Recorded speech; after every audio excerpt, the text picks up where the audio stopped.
Newly surfaced emails have emerged about that Russian lawyer, Natalia Veselnitskaya, who was at the center of the Trump Tower meeting back in 2016. You'll remember that Trump campaign officials, including the president's son, Donald Trump Jr., were in that meeting, and they met with her. You see her there, Natalia Veselnitskaya, on the premise that she had dirt on his father's opponent, Hillary Clinton. Now, initially, she said, look, I'm a private attorney, nothing to do with the Kremlin, with the Russian government. Now the New York Times reports that she actually was acting as an informant with very close ties to the Kremlin. She says she was a Russian government informant. Now the top Democrat on the House Intelligence Committee, Adam Schiff, has revealed some different details about that meeting and what he calls a mystery phone call.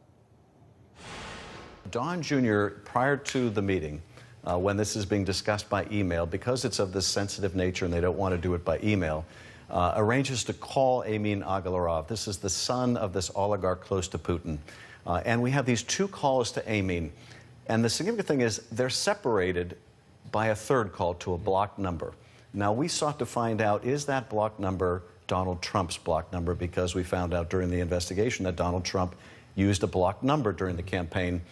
We asked to subpoena the phone records so we could match up. Did Donald Trump receive a call at the same time Donald Jr. was making that call, to find out, did the president's son seek the president's permission, the go-ahead to go forward with this meeting? The Republicans refused. They didn't want to know. They wouldn't ask the phone company for those records. That tells you a lot about the fundamental unseriousness, really the head in sand approach the GOP took. Okay, that was Adam Schiff. Now there is a new twist. The president, he's weighing in just moments ago. Have you heard about the lawyer? For a year, a woman lawyer, she was like, oh, I know nothing, no. Now all of a sudden she supposedly is involved with government. You know why? If she did that, because Putin and the group said, you know, this Trump is killing us. Why don't you say that you're involved with government so that we can go and make their life in the United States even more chaotic? Look at what's happened. Look at how these politicians have fallen for this junk. Russian collusion. Give me a break.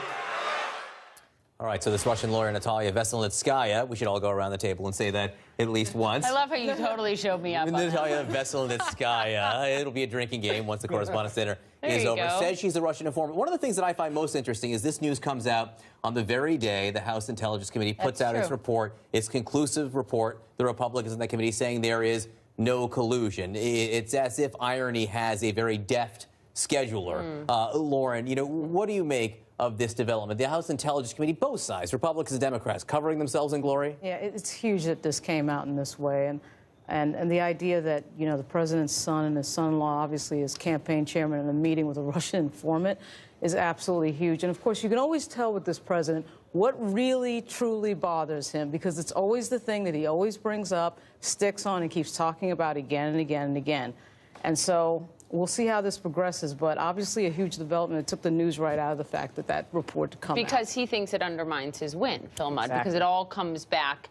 It all comes back to that. Here is what she, Natalia Veselnitskaya, said to NBC. That time I said it. She said, quote, I'm a lawyer. I'm an informant. Since 2013, I have been actively communicating with the office of the Russian Prosecutor General, very high up in the Kremlin. What is your theory on why now? Because when she was asked that exact question 6 months ago, her answer, do you have anything to do with Putin, anything to do with the Kremlin? Do you talk to them? Her answer was, niet. Literally, that's all she said. Now you're showing off your Russian. I don't think it's relevant to the investigation. But why change her story now? I think there is. I think the president's onto something. If I'm the Russians, I'm sitting there saying, this guy's been friendly to us. The Secretary of State hasn't been. The UN, Nikki Haley hasn't been. But the president's been pretty courteous to us for whatever it is, 15, 16 months. Past few weeks, he's been rougher. You could easily draw a conclusion that says, why did they decide now to embarrass Don Jr. more? One quick comment.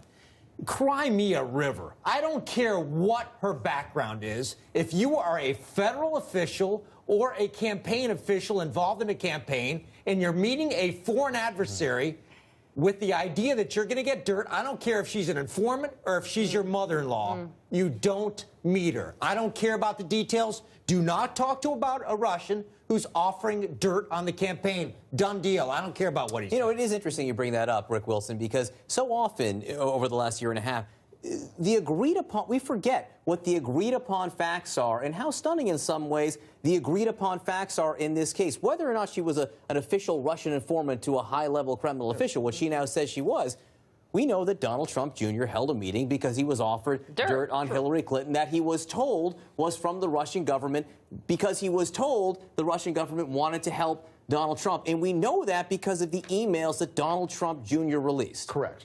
And it's important, I think, to understand one thing. And Phil's exactly right.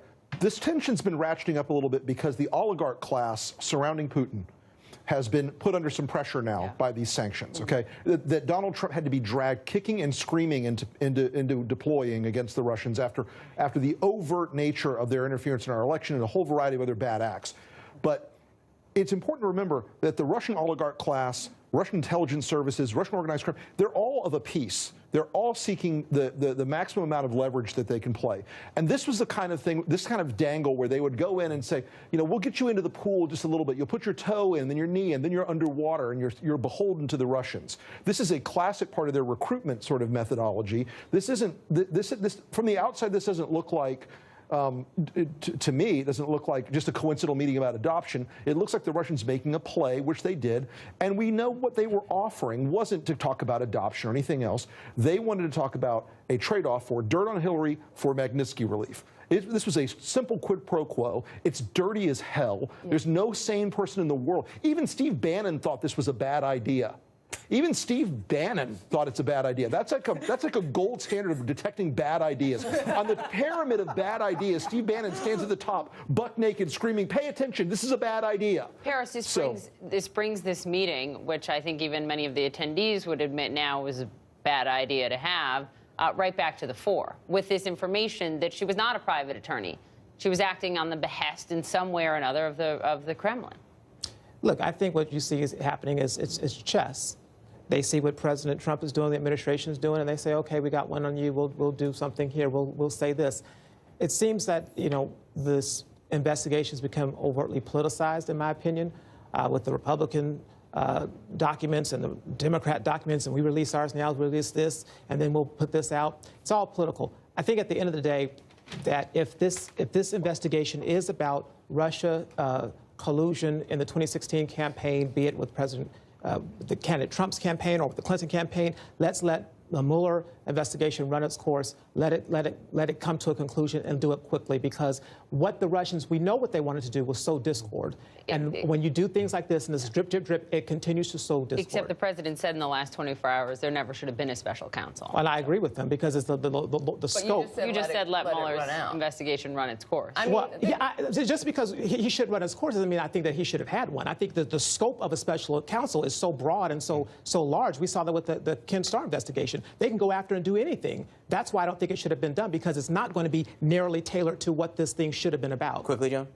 The House Intelligence Committee was totally corrupt. What we learned now is that they refused to subpoena, go after just basic witnesses, that they tried to cover up, not to look for evidence, to cover up evidence. So the fact that this all comes out and steps on their message of no collusion, again, there's no coincidence. We know the president has been talking about the Russian investigation in public also to his key friends and allies. Up next, the president wants this comedian to play him on Saturday Night Live. Daryl Hammond joins me to respond.